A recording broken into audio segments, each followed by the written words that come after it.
Let's make it really just like a big wedge. Whoop. Let's exaggerate this so you can see it, right? Now imagine when you're coming through, instead of landing, boom, flat foot like that, you're going to hit the ground first. Today, what we're gonna talk about is awesome. We're talking about shoes. So I've got all kinds of shoes here, all kinds of stuff that I'm gonna show you, and it gets better, it gets better. So we're gonna talk about shoes, we're gonna talk about monster shoes. And this is gonna be stuff that we're gonna review some things that are kind of basic, that you probably don't know about fitting shoes, kind of like the basics. We'll go through that a little bit, but really Run Elite is about giving you some information that you're not gonna find somewhere else, right? So I'm gonna give you some stories about how shoes got to be the way they are that you're not gonna hear basically anywhere, even if you go to your local running store, and a lot of them are really good at fitting you for shoes, but there's one huge problem, and that problem is that it's driven by money. Now, money is good, business is good, all of these things are good, but the problem is when you can upsell a shoe more and more and more and more and more and say, take this insert and get this specialty, and the price starts to drive up. If that doesn't equal better health and it doesn't equal better running and it just equals more profit, but it's worse for you, well, then there's a little bit of a problem. So I'm going to clarify what some of those things are. So we're going to dive into this, but here's how it's going to work. Okay. I'm going to take you through this training, and I'm just going to basically talk at you and show you some stuff and hold up some shoes to the camera. And then after that, what I'm going to do is I'm going to go through some questions that you guys have already submitted. Right now, let's get into our shoe training. So I'm going to give you a history of why shoes are the way they are so that you can understand that they're really not built for performance. They're built for stupid reasons like fashion, status, convenience. And I'll tell you about that so that you know what not to look for. And we're really lucky now because a lot of people are getting this knowledge. The shoes right now, they're the best they've ever been. They were really good in the 50s and the 60s and the 70s. They were really good. And then the 80s and 90s and 2000s, boo. We took a plunge into horrible shoes, and now they're getting better. Now, if you look at a running shoe, it's quite a feat of engineering. It's kind of crazy, right? We have cushion going on underneath. We have a tapered toe box. If you look at your shoes right now, if you're wearing an athletic shoe and you look down and you look at the top of your foot, it kind of comes to a taper, almost a point, right? But that's really weird because that's not how your foot is shaped. So why do we do that? I'm going to tell you. All right. So there's two things I want to tell you about the history of shoes. The first one is cushion and drop. This is really important. So if you don't know what drop is, or sometimes it's called ramp, it's the difference in height between the back of the shoe and the front of the shoe. So if you're barefoot and you're standing on hardwood floor, right, your heel and your toe, they're on the same plane. It's flat. So that would be zero drop or zero ramp. But most traditional shoes, they actually have about 12 millimeters of ramp in them. And what that means is that your heel is up off the ground 12 millimeters more than your toe. It's like you're wearing a high heel. Why would we do that? I'll tell you why. So in the 70s, you know Nike, right? So Bill Bowerman was one of the co-founders of Nike, and he was designing shoes. He was a cobbler, right? And so making shoes, he had an idea. And the idea was that if you look at shoes before 1972, they're all flat. It's basically a leather upper and a little bit of cushion, and that's it. It's just flat. And then in the early to mid 70s, there got to be a bunch of foam under the shoe. Now, what Bill Bowerman thought was that if you could put a wedge of foam underneath the heel, then here's the heel, right? If you could put some foam under there, then what a runner could do is instead of landing on their midfoot, which is what we normally do if you're barefoot and you go run down the asphalt, you're going to land on your midfoot or on the balls of your feet. It's natural. That's how we run. But he thought, instead of landing on your midfoot on the ground here, if you could land on your heel here, then you can actually extend your stride out in front of you and gain a few inches each stride. This was the idea. And so we thought, let's put some cushion underneath the heel, because if you land on your heel without cushion, it hurts, right? You can't do it. So this was the start of having ramp on the shoe. Now, it was a good idea in theory, But in practice, it doesn't work out. When you land on your heel, a bunch of bad things happen. Number one, when your stride is longer, it means it's slower. So yeah, you gain some length, but you lost some turnover, so it actually about evens out. But it's worse than evens out, because the further in front of your body you land, the more braking force there is. So you're not having your momentum carry you forward. And when you land on your heel, you have a shock wave that goes from your heel to your knee, to your hip, to your back. And you can have all sorts of problems that are impact related. Now, when you land on your ball of your foot, imagine that you're jump roping. Just imagine for a second, you get up and you jump rope. You're going to land on the balls of your feet, right? And look at all that cushion that you have when you land on the balls of your feet. It's like a spring. You're never going to get injured, at least from an impact-related injury, when you land on the balls of your feet. So we started having problems when we added cushion to the heel. All right, we're going to come back to exactly why that is. But where did we get cushion for the heel? You can't just go to the department store and buy a shoe cushion. Maybe you can these days, I don't know. But back then, you certainly couldn't.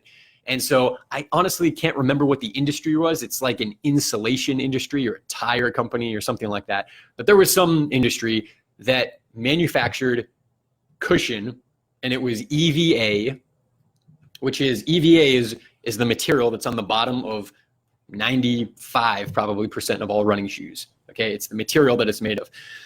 Now, we could get EVA in big rolls, and the rolls were, guess how thick? They were 12 millimeters thick. So that's why most shoes have 12 millimeters of cushion. It's simply out of convenience. We stole the cushion from another industry, cut them out in the shape of a shoe, and slapped them at the bottom of a leather upper. And this was the beginning of modern running shoes.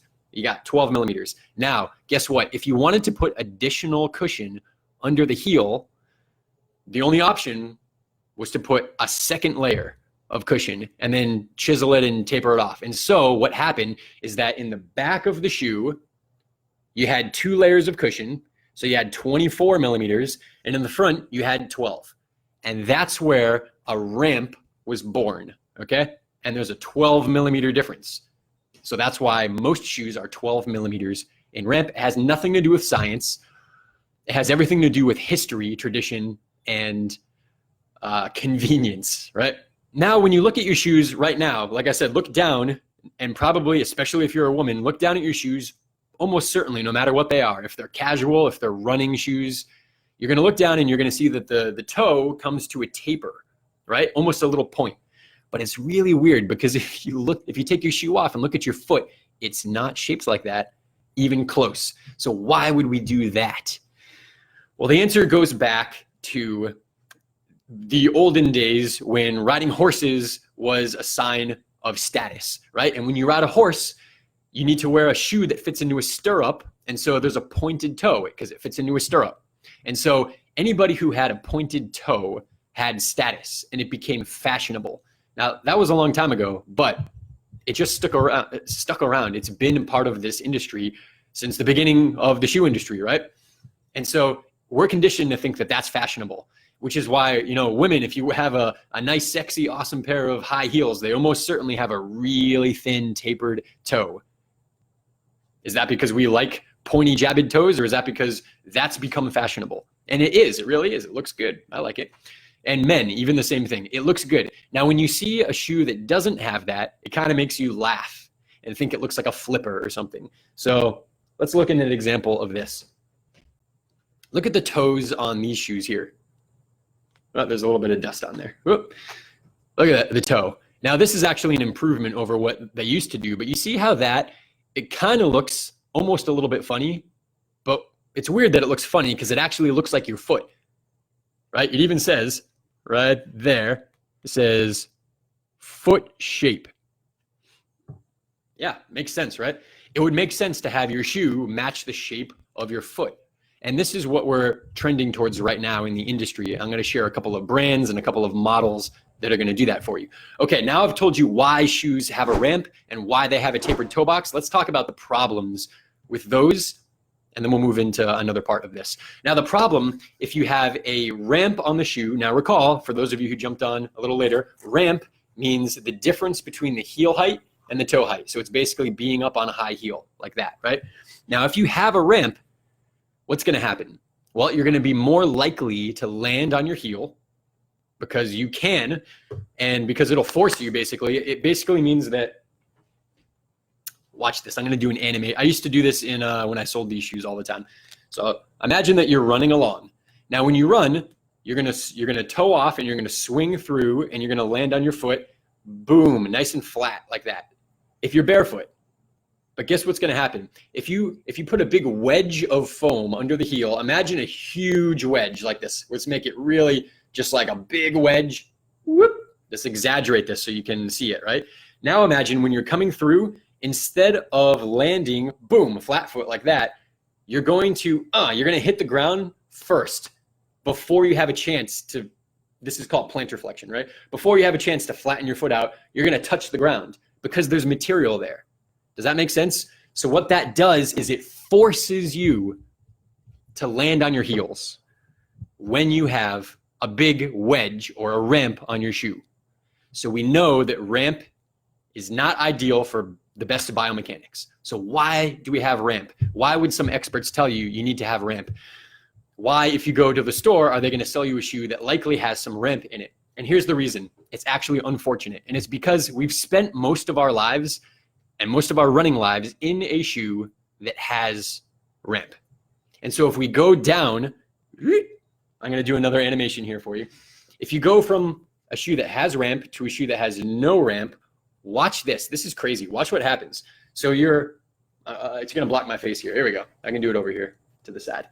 So coming out of the shoe is a leg, right? And you have a calf muscle attached to an Achilles tendon attached to the bottom of your foot, which is the plantar fascia. Now look at what happens. When you put a high heel into the shoe, the whole thing gets tight, right? Everything back here gets tight.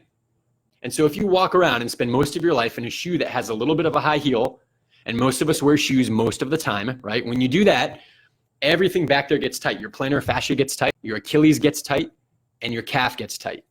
And you get used to that. So that when you go into a shoe that doesn't do that and it brings it back down to zero, it's going to pull on all of that tissue. It's going to pull on your calf, your Achilles, and your plantar fascia. And that's not comfortable. It's going to expose you to plantar fasciitis, Achilles tendonitis, and calf strain, right? Which is why if you've ever tried going into a lower drop shoe, you may have pain back there. And that's unfortunate because it's a catch-22. Now, Rhett, imagine that you broke that elbow. Oh no, I fell and I broke it. What's the doctor going to do? The doctor going to cast me. And a cast is equivalent to having a drop in the shoe. So I need to be casted while I'm hurt. But then when I take cast off, what I want to do, I want to actually get it back through the rehabilitation to get back to where it was.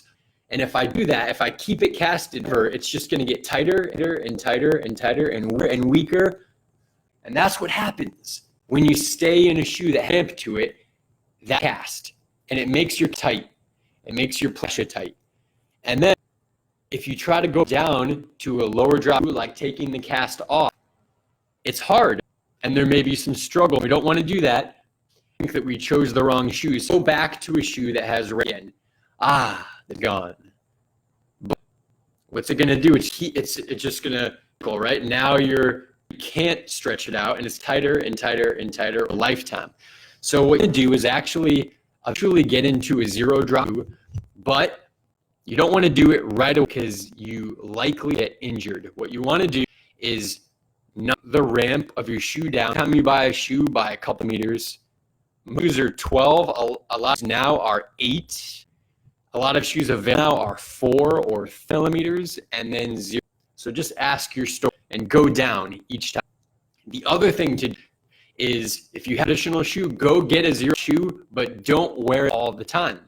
Just wear it once a week and on an easy run or walking around, and then wear it twice and then 3 times a week and rotate it in so that you don't put much shock on your body. And what's going to happen is you're going to notice biomechanics improve, calf gets way straight, your feet get way stronger, and Achilles gets, you have more power on your off, and you're going to be able to not more efficiently because you're not burning yourself, right? But more power. And look at any elite runner, they are land on their midfoot or their foot, not on their heel. That's almost a lie, but I'll clarify that at the end because it's not important. Basically, you're going to see all elite runners landing on their midfoot or their forefoot, and that's why. Okay, now about the toe box. This is the toe box, foot shaped, right? So imagine it weren't foot shaped. So this is your foot here. And you have a shoe that pinches just a little bit like that, a little bit of pinch, which most shoes do if they have a tapered toe. What's going to happen? A couple of things. Number one is you may get a bunion. If you look down at your big toe, you see that the big toe isn't going straight ahead, but is going in, angled in just a little bit. That's not normal. That doesn't happen unless it only happens as a product of footwear. So look down at your toes right now, barefoot right now. I can see my toes and they're basically straight. If it goes in, it's the footwear. You can get a bunion, or when you get it on the other side, it's called a bunionette. So that's one thing that can happen. Again, is we forget about the arches of our feet. Now, when you think of your foot, you think of this arch, the one that goes this way. Arch support goes underneath the arch. But don't forget, you have 3 arches in you. So there's that one. Here's the foot, right? There's the arch this way. That's called the longitudinal arch.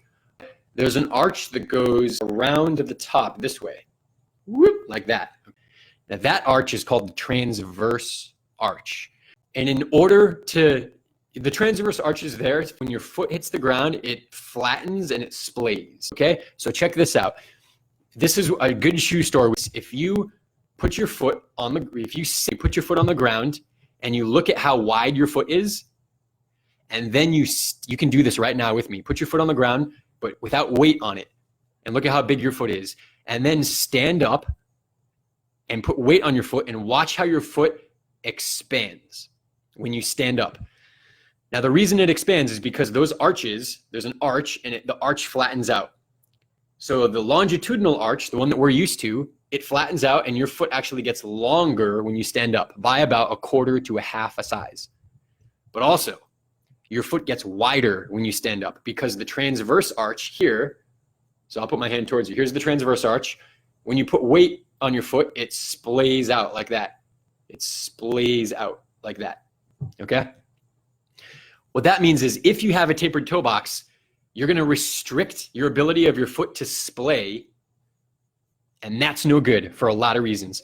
When your foot can't splay, then you have to take that shock that otherwise would have been absorbed in your foot and transfer it up to your ankle, to your knee, to your hip, or to your back. Any of you have back pain, knee pain, hip pain from running? It's unfortunate because you shouldn't have to absorb much shock anywhere there. The shock is supposed to be absorbed in your Achilles and in the arch of your foot. That's what it's built for. Now, when you take, look at this, right? Let's say that there's an arch that can healthfully splay like that. You put weight on it and it goes, it's like a spring. But now you take some arch support and you put it underneath there, and now it can't splay. Take it away and it can splay out. See that arch? And now it splays out flat. Arch, flat. If you put support there, it can't splay out. And so you lose your ability to absorb shock and you get an injury somewhere else up your body. So it's critically important that we don't have a tapered toe box, and it's critically important that we keep our heel and our toe on the same plane. I hope you can see why now. All right, so let's talk about cushion. How many of you think that you need a lot of cushion, or how many of you like a shoe that has a lot of cushion? A lot of people do, right? It feels good. But that's because you land on your heel. So you don't need cushion in an ideal world. And the reason is this. Go back to that jump rope, even in your mind right now, and think about jump roping. And where are you landing on your foot? You're not going to land on your heel. That's crazy. You would land on the toes, on the balls of your feet.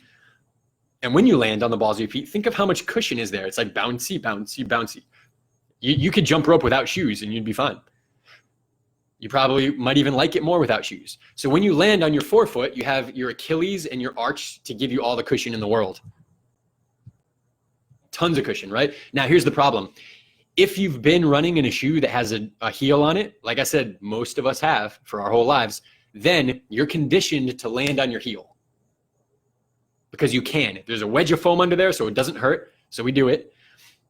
And like I said, like I just animated for you, because there's a wedge of foam there, it encourages you to land on your heel. Now, when you land on your heel, you have to have cushion, which is why it feels good to get a shoe that has a bunch of cushion, because you're landing on your heel. So if you like having a shoe that has a lot of cushion, put on the shoe and go run up and down your living room or up and down the driveway, and just notice what part of your foot hits the ground first. And I'm willing to bet that it's the heel. Now take your shoes off and run up and down on the grass or even on the asphalt. And at first you might land on your heel, but if you did it long enough, even a couple hundred meters, a few minutes, a mile or so, right, you'd very quickly stop landing on your heel and you would land on the front of your foot. And notice how much cushion you have. And I'm not saying it's comfortable because your feet don't like the rough surface and there's other things going on, but cushion is not the reason why. But if you do like cushion, let's talk about different kinds of cushions so that you can get the best one for you, okay? Now, there are two kinds of cushion available on a running shoe. The first one is likely what you have on your feet right now if you're wearing shoes, because almost all shoes are made of this because it's cheap and it's industry standard, and that is EVA. EVA foam, which is what you see here. It's just regular foam. It's kind of squishy, and there's lots of variations on it.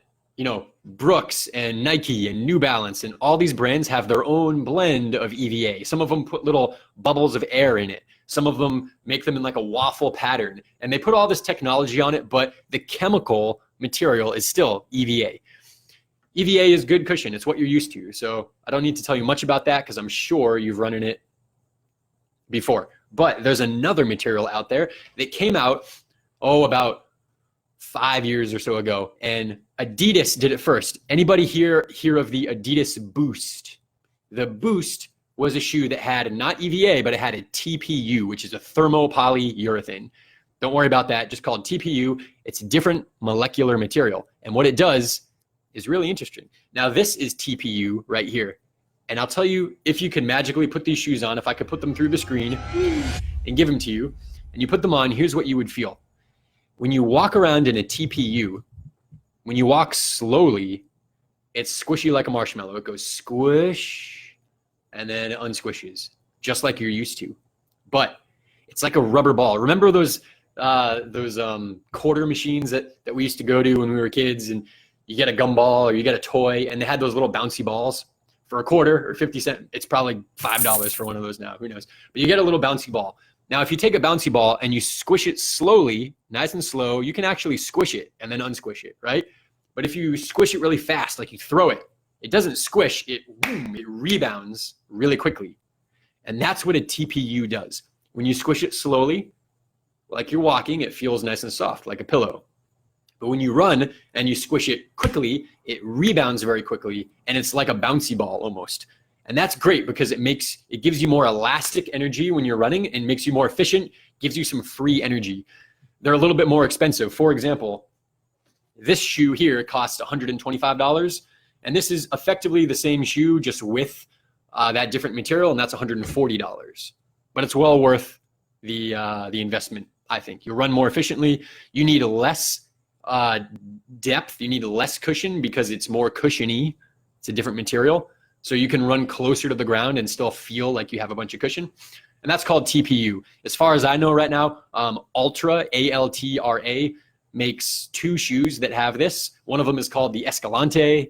One of them is called the Torin. They have one coming out now, a new version of a Paradigm. And all three of those, I'll type them in here later if you want. But Adidas also does it with the Boost. They have different kinds of Boost, but the Boost technology is that TPU. So there may be other brands doing it that I don't know about, but those are the basic ones. Okay. Here's how you know. A lot of you guys ask this question. Here's how you know when to retire a pair of shoes. So people will ask you, if you work at a running store, which I have, people will ask you, how many miles can I get on this shoe? And they want to hear something like 300 miles or 700 miles or 200 miles. And that is just, anybody who says that is just, it's not true, okay? And here's the reason. How much do you weigh? If you weigh a lot, you're gonna wear a shoe out more. Do you land flat on the shoe or do you land on the side of the heel? The side of the heel is gonna wear out that heel a lot more quickly than someone who lands flat, right? Do you run on the road or do you run on the trail? They're going to wear your shoe out differently. Do you run when it's wet and therefore it's going to get wet and have more abrasion, or do you run only when it's dry? Do you run in the sand? How much time do you run twice a day or once every other day? Because it takes actually, your cushion will start to squish and flatten out. And then if you leave it alone for 3 days, it'll actually rebound and come back, kind of like a marshmallow that you squish and it comes back. How often are you running? So you can't give a mileage, and it's a pain in the butt if someone tells you that. Here's how you know. There's only one criteria that you need, and it's very simple. It's almost too simple. You might laugh, but it's the following. So I wonder if I can do this with my camera here. I'm going to try to shift the camera and show you. And if you have your running shoes with you, go ahead and grab it. Take one of your shoes off if you're wearing it, and do this with me, okay? So I'm gonna go away here. You'll be able to hear my voice, but look at this. Put it flat on the table. Boom, flat on the table. Now check this green shoe out. When I hit it kind of from the sides, it doesn't really move. It stays flat. It's solid, like it's on the ground, right? It doesn't wobble. And that's because it's a brand new shoe. It's never been worn. And so the bottom is nice and flat, okay? It doesn't wobble. Now, if you take your shoe off and you put it on the ground and you poke it, just kind of hit it like this, just go poke, poke, poke. And if it wobbles, wobbly, it's gonna wobble a little bit, but if it actually like wobbles a lot, then it's time for a new shoe. And that's really the only criteria that you need. Here's why. Because if it's not wobbling, that means that you haven't worn out any significant area of the shoe. The wear is very even. If it wobbles, it means that you're wearing out the heel more quickly or the toe more quickly. And I'll bet you 9 times out of 10, if you look at the bottom of your shoe, here's what you're gonna see. I'm psychic, ready? This is what you're gonna see. Look at the heel on the outside. So if it's on your right shoe, look at the heel on the right side. So that outer edge, that edge, I'll bet you $1 right through the lens right here, that if you look at that, it's gonna be worn off right there for most people. And that's because you land on your heel on the outside, okay? Another reason not to land on the heel, because if you land on your heel like that, you're gonna wear that away and you're gonna go through shoes much more quickly. So again, if you had a 0 drop shoe, you're gonna land flat foot and you're gonna go through your shoes even less quickly. They'll last you longer, much longer, okay? So am I right? Can you look at your shoes and see that the outside heel, back heel, is worn off? And sometimes it's worn off significantly, like all the way down to the rubber. Can you see that right now on your shoe? Just pick up your foot and look. I'll bet you that you can see that to some degree, because we all do that. So that's how you know. Now, other things are obvious, right? Like if you rip the top of the shoe, a lot of times the seam at the toe right here will split. If that happens, you get a new pair of shoes, okay? Or if it's delaminating at the toe, if it's falling apart, then obviously you get a new pair of shoes. But don't worry about using up the cushion in them, because any of you who are readers out there, I'm gonna type this in the comments. I really want you to go put this in your Amazon cart right now. It's called Tread Lightly. So let's go on to sizing. How do you know if you're in the right size or not? Well, here's the secret, is that you don't have one size. Now your size is measured by this device called the Brannick device. And it's that thing that you see at shoe stores and you put your foot in that metal thing and it's called the Brannick device, and it's one way to measure your size. It's kind of a standard, but it doesn't really mean much. It gives us a ballpark. Here's why. There is no standard. There is no government body out there who says this size is a size 8 and this is a size 9. Nope, it doesn't exist. So you can make a shoe that's this big and call it a size 8, and there'd be nothing wrong with that. So what happens is that every shoe manufacturer, they have different machines that their shoes are manufactured on, and there are differences in the machines. And so a size 8 in a New Balance is not the same as a size 8 in a Nike. They're close, okay? They're ballpark, but there's differences. And then here's the other thing. The sizes, even in a New Balance, for example, the sizes of different models are different. Sound crazy? Here's the reason why. So when they make a shoe, bless you, haha. Oh, I cracked myself up. But when a shoe is made, it's made on something called a last. And a last is basically a mold, right? It's a mold that's made out of steel or or porcelain or something like that. And that's a mold, a mother mold that they use to make all the shoes. It's called a last. And like I say, it's like a mold. And that has a certain shape to it. And in New Balance, maybe they have a New Balance model that has that's made from this last, and that's a size 8. But then when they make another model, they have a different last. So a size 8 in that other last will fit different than a size 8 in the first last. Now here's what shoe companies do. Let's say Ultra, I know them really well because I worked for them. Here's what they have. They have 5 different lasts, but they have like 20 different shoes, which means each last they use it for like 4 or 5 or 6 models of shoe. What that means is if you try on, here's an example, right? Here's an Ultra, this is called the Torin. That's made on one last. These are both size 10.5. Here's a Escalante Ultra, size 10.5. They're both the same brand. They're both the same size, but look at the difference. You can see it. Look at the toes. The heel fits different. It's the same brand, it's the same size. So there is no way to tell your size. You have to try the shoe on, and the way that you know that it fits is a couple of things. You want to be able to have room for your toes to splay. So that means put your shoes on when you're sitting down, and then you have to stand up, okay? Because remember, your toes are splay. And when you splay your toes like that, you want to be able to get your thumb about a thumb's width between the toe and the end of the shoe and around the sides of the shoe. About a thumb's width, okay? You don't want to be, your nails, you don't want to feel like they're touching the end of the shoe. If they do, then that's bad. You're going to lose toenails. It's no good. And then it basically comes down to personal preference. Now we can talk for an hour on fitting shoes, and I'm not going to do that because we're going for a while right now, and I want to be able to give you guys some good stuff. So we can do another training on fitting exactly, but I'm telling you, it's subjective. Don't worry about don't just say, I'm a size 8 and go get an 8 in a different brand. Try it on. And here's the biggest trick that you can do. I'll give you one thing. When you go try your shoe on, do this always, okay? Take the insert out, whoop, like that. Put it on the ground. Take your foot, stand on it without the shoe, just the insert. Stand on it and see if your toes spill out on the sides or if they pop over on the top. If you can see any part of your foot poking out, that means the shoe is too small. Make sense? You got to take the insert out and stand on it and see if you spill out. And most of the time, what you're going to find is that you spill out in the toes because it's not shaped like this. This is a good shape. That's shaped like a foot. It's not shaped like this tapered, crazy thing like that, right? That's a hack for you. You can do it with your shoe right now. You'll probably find that you spill out and you should have a wider toe box. If you see that, just ask yourself, why am I choosing to pinch my toes? That doesn't make any sense. Okay? Bam, bam. I do want to address this, and this is orthotics and inserts in the shoe, okay? Now, there's definitely a place to have an insert in the shoe, but there's a problem here, and that is a lot of stores are incentivized to sell inserts with every pair of shoes. And it's not always necessary. Now that book that I just put up here, Tread Lightly, there's a correlation, a very strong correlation between the price of a shoe and how much you're likely to get injured. And the higher the price goes, the more likely you are to get injured. Think about that for a second. The higher the price, which means kind of the better the shoe, we would think, the more likely you are to get injured.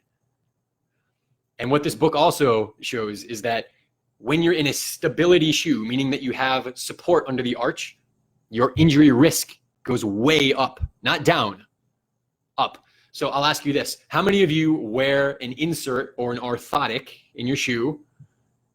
And probably about 30 or 40% of you do, or you have in the past. And how many of you did it because you had an injury, but you still have the injury, or it didn't make you better? It feels better to put an arch support in because it feels like a hug. It feels like a nice warm hug on your foot, right? It feels like you're getting some support, but we talked about why supporting the arch, remember that arch needs to splay. If you put something in there that keeps it from splaying, that shock has to travel somewhere up your body. So if you put an orthotic in when you didn't need it, it's going to cause more problems than it's going to solve. You want to have your foot work properly. Now, orthotics really do have a great place if you have an injury that's not chronic. If you have an acute injury, if you hurt yourself and you put something in there just like a cast, right? If you do that, they have a great place. If you have a special problem in the bones of the forefoot, maybe a contusion or what's it called? Sesamoiditis or something like that, that has nothing to do with the fit of the shoe and everything to do with just slamming it in the ground, then it's a great idea. If you have plantar fasciitis or Achilles tendonitis, having something that puts you in a heel lift is a great idea for a short period of time, but it's not the long-term solution. So I'll leave you at that, and I'm going to dive into these questions here. So sizing, that was the last thing that I have for you guys. Now I'm going to answer some questions. Asics Nimbus 20 and 21 have gone up half size for me. Yep. It's possible that the last changed. What's more likely is that the upper is just everything above. So Sue, everything above here, that's called the sole. And then this is the upper. All the green is the upper. And from season to season, the uppers change. They change how they weave them, and it changes how it fits. Another thing that could happen is as you get older and older and older, your feet might get bigger because the arches collapse more and more and more and more. So your foot just appears to be bigger. Okay. Dick, always like to try shoes after walking or running because of foot expansion and swelling from usage. Yes, that's a great point. After you run, there's going to be a little bit of swelling in your foot, and that arch that we talked about, it's collapsed a little bit. It's going to stay collapsed a little bit more. And so trying on shoes at the end of the day or after a run is a good idea. All right, so rapid fire. Here's some questions you guys submitted. Tony, you said when to retire shoes. So we covered that. I like to use the wobble test. It's really reliable. Don't use mileage as an indicator. Mileage is just a rough ballpark. Ron, you asked fit for long runs. So what's the difference between a long run and a medium run? Well, you might have more swelling. You might have more splaying in the shoes. So you definitely want to make sure you have a wider toe box for a long run. And if your long run is going to be on a hilly course, on the downhill, you tend to take your toes and jam them into the front of the shoe. And when you do that, you're going to lose toenails and all kinds of stuff. So you want to have a little bit of room at the end of the toe, basically a little bit more room or a half size up. Those are some common solutions, but you shouldn't have to change the fit of your shoe, honestly, that much between runs. If you do, it means that one of the shoes doesn't really fit you all that much. The exception is if you're doing a really long run, 100 miles, 50 miles, maybe a marathon, you might want to go up half a size. All right, Luis, 8 millimeters. Okay, how can I change if I have an 8 millimeter ramp shoe into a 4 millimeter ramp shoe? What should I do?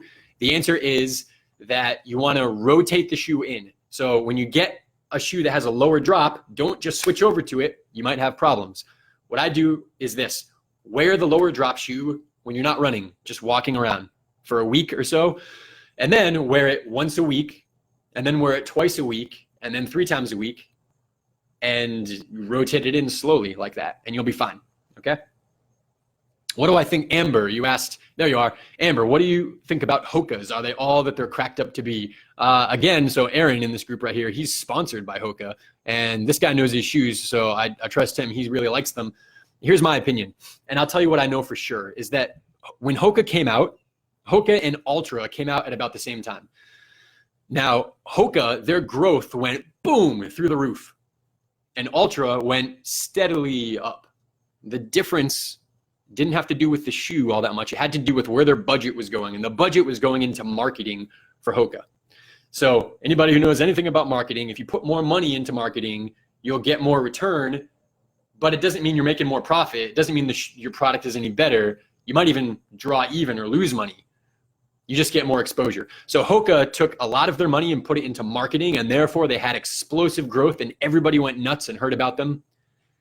Now, they make good shoes. I'm not saying they don't, but that's why they were such a sensation really quick. They had great, great marketing. Personally, in the early days, Hoka was not for me because it was a maximum cushion shoe. So maximum cushion means that you have 30, 35, 36, even 40 millimeters of cushion under your foot. Woo, it's a lot. Now, a lot of people think that they need a lot of cushion. I need a lot of cushion. Ooh, that shoe has a lot of cushion. Let me buy it. So they fit that demographic, and people bought a lot of Hokas. And Hoka rode that wave for a long time. For about 3 or 4 years, they were the max cushion shoe. And everybody who wanted cushion got a Hoka. And now, if you look at their shoes, They even have flats, and they even make a track spike, and they make minimalist shoes now. And for that reason, I think that they're now an excellent shoe brand. They actually make toe box shaped shoes, and that's excellent. So I can't speak for the brand as a whole, but I can say many of their models are low. Oh, this is the other thing. Almost all of their shoes are pretty darn low drop. They're 3 millimeters, 4 millimeters. They're pretty low. I support that. I support the foot shaped toe box. Their technology is really good. Great shoe. I'm a fan of Ultra personally. Hoka's great. Okay. All right, Jen, you asked about blisters and lost toenails. So blisters are caused by friction and moisture. So the first thing you want to do is make sure you're in a good sock. That's going to wick away the moisture. I suggest Features, Balega, Swiftwick, Injinji, one of those 4, okay, personally. And you're losing a nail because the shoe is too small. If you ran barefoot, you wouldn't lose nails. You only lose nails because they're rubbing up against the shoe. It either means your shoe's too small or you're running a lot of downhill really fast, or your shoes got wet or something. Keep your nails really short and consider going up half a size. What about, okay, Maria Teresa asked about snow. What's good? That's my last name. What about shoes for the snow? Shoes aren't made to run in the snow, really. They make things like yak tracks and different things that strap onto your shoe that give you grip on ice. But I can say one thing. The bottom of a shoe is made of different material, right? So there's a kind of material called Vibram. You've probably heard of the Vibram 5 fingers that came out 10 years or so ago, maybe more. Vibram is the name, not the name of the shoe. It's the name of the material that is non-slip. And it's important because if you zoom in really close on like with a microscope and you go closer and closer into the Vibram material, you'll see that it actually grips on a really small level, not just because of lugs, but because the material itself is non-slip. And so if you're gonna run on anything icy, I recommend that you get a shoe that has Vibram, V-I-B-R-A-M. It's called a Vibram outsole. I'll type it here for you. You've probably heard of this, but Vibram outsole. And Vibram is not a shoe brand, okay? It's a brand of material that goes on the shoe, and a lot of brands use them. Ultra uses them.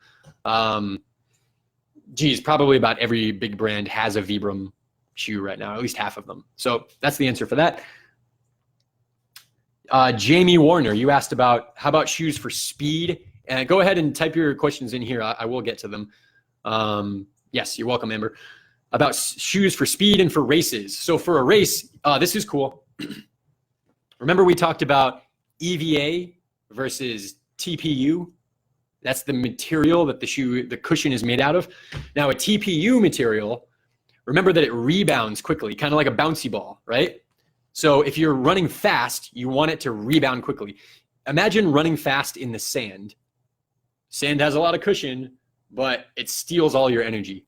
So you don't want that. Now imagine running fast on a bouncy track. You're gonna go a lot faster. So you want a material that rebounds quickly. I recommend a shoe, it's called being responsive. So I'll write that here. Responsive. You want a shoe that is responsive. And in my opinion, TPU is really responsive.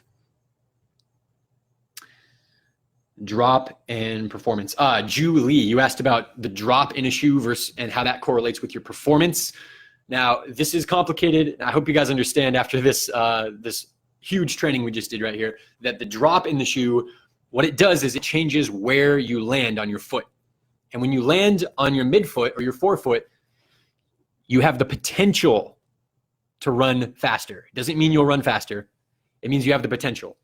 And the reason is because if you take someone who lands on their heel and they magically just land on their forefoot, they're not going to run faster because their muscles aren't yet stronger. But by landing on your forefoot, you're going to strengthen the calf and the Achilles over time. And that stronger calf and Achilles is going to make you faster. So yes, a lower drop shoe over time will make you more efficient and faster. But just by switching, you're not going to automatically be faster. You have to adapt it to it. Does that make sense? Okay. So thank you guys for this great training today. We went about an hour, which is amazing. I love you guys. Thanks for being in this course. Thank you for participating. Are there any questions I missed?